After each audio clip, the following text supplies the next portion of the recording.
বেদান্তিকা মানে মিষ্টির 4 মাস পূর্ণ হলো।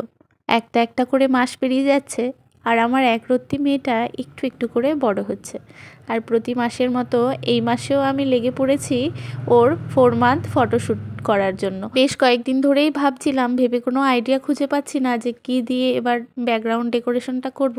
তারপরে মনে পড়লো যে আমার কাছে একগুচ্ছ এরকম উল রয়েছে, উলটা কাজে লাগাতে পারছি, তাই আজকে ভাবলাম এই উল দিয়ে কিছু ডেকোরেশন করব। এখানে আমি উল নিয়ে একদম পেঁচিয়ে পেঁচিয়ে কয়েকটা ফুলের মতন বানিয়েছি। এইগুলো দিয়েই 4 লেখার চেষ্টা করব। এইগুলো বানাতে গিয়ে বেশ খানিকটা সময় আমার চলে গেছে আর আমার মেয়েটাও অনেকক্ষণ হয়েছে ঘুম থেকে উঠে আছে। ওরা 2 বোন মিলে ওই ঘরে খেলা করছে, ওদের দেখে আসি কি করছে, তারপরে আবার ভাববো কি দিয়ে মান্থ লেখা যায়। এই যে কি হচ্ছে? হ্যাঁ, এই সব বালিশ টালিশ নিয়ে কি করেছিস? হ্যাঁ, ওর গায়ে থেকে কম্বল সরিয়েছিস কেন? ঠান্ডা লাগছে না আমার? হ্যাঁ, সক্সগুলো পরা। ওরা 2 বোনে মিলে এখানে খেলা করছে আর আমার মিষ্টিও কিন্তু ওই দিদির সাথে বেশ খেলা করে শুয়ে শুয়ে।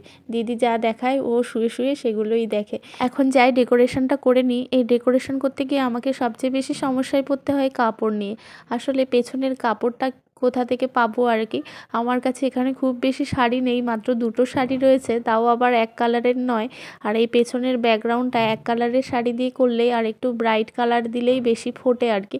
তো সব কিছু ভেবে চিন্তে এখানে ঘরে একটা নতুন পর্দা ছিল, সেই পর্দাটা দিয়েই আজকে আমি ব্যাকগ্রাউন্ডের কাপড়টা মানে এর ওপরে ডেকোরেশনটা করছি আর কি।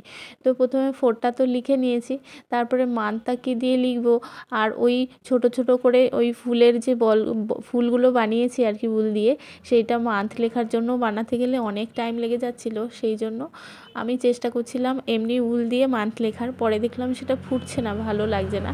তারপরে উলগুলোকে কুচি কুচি করে কেটে নিয়েছি, কেটে তারপরে মান্থটা লিখে নিয়েছি। আর আজকে মিষ্টিকে এই জামাটা পরাবো। এটা অনেক দিন হলো কিনে রেখেছি, ওকে একদিনও পরানো হয়নি। আজকে ভাবলাম এটাই পরিয়ে দিই, উলের জামা আর কি। এখন তো খুব ঠান্ডা, তো ঠান্ডার সময় সোয়েটার তো পরাতেই হবে, আর কিছু করার নেই। আর তার সঙ্গে ম্যাচিং করে এই সাদা টুপিটা ছিল ঘরে, এটা যেহেতু সাদা তাই সবসময় পরাই না, তো এই ড্রেসের সঙ্গেও সাদা রঙটা বেশ মানিয়ে গেছে, তো সেই জন্য এই সাদা টুপিটাই পরিয়ে দিলাম। আর ও কিন্তু সেজে গুজে একদম ফোনের দিকে তাকিয়ে তাকিয়ে দেখছে যে কাকে দেখা যাচ্ছে।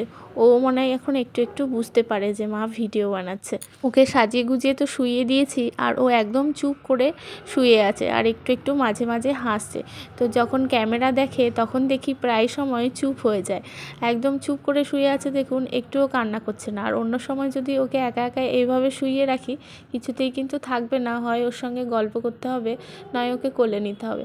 আর যেই দেখছে যে এখানে আমি ওকে শুইয়ে ক্যামেরা নিয়ে কিছু করছি, তখন আমার মনে হচ্ছে যে ও বোনায় বুঝতে পেরেছে যে মা ভিডিও বানাচ্ছে, সেই জন্য ও কেমন চুপটি মেরে শুয়ে আছে।